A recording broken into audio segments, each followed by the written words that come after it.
देखिए मेरे प्यारे बच्चों, कला ही जीवन है।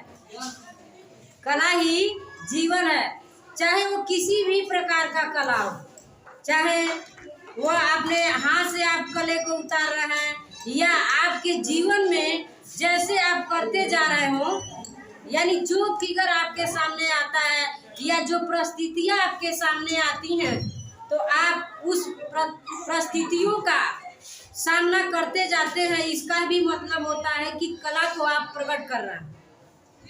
तो हमारे कहने का मतलब यही हुआ कि चाहे वो किसी भी प्रकार का कला हो, चाहे अपने मन से कर रहे हो, दिमाग से कर रहे हो, हाथ से कर रहे हो, तो वह सब सारी भी चीजें वो कला के अंतर्गत ही आती हैं।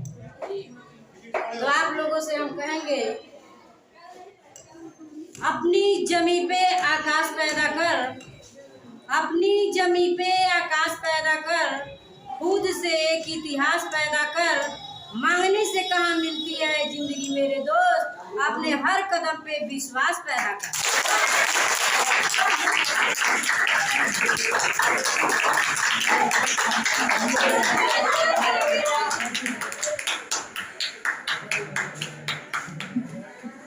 हेलो फ्रेंड्स, स्वागत है आप सभी का। अभी वक्त नहीं है, थोड़ा इंतजार कर लो। कि अभी वक्त नहीं है, थोड़ा इंतजार कर लो। तुम जितने भी हो मिलकर वार कर लो। इतने कमजोर नहीं है कि बिखर जाएंगे, तुम्हारे हर वार से और भी निखर जाएंगे।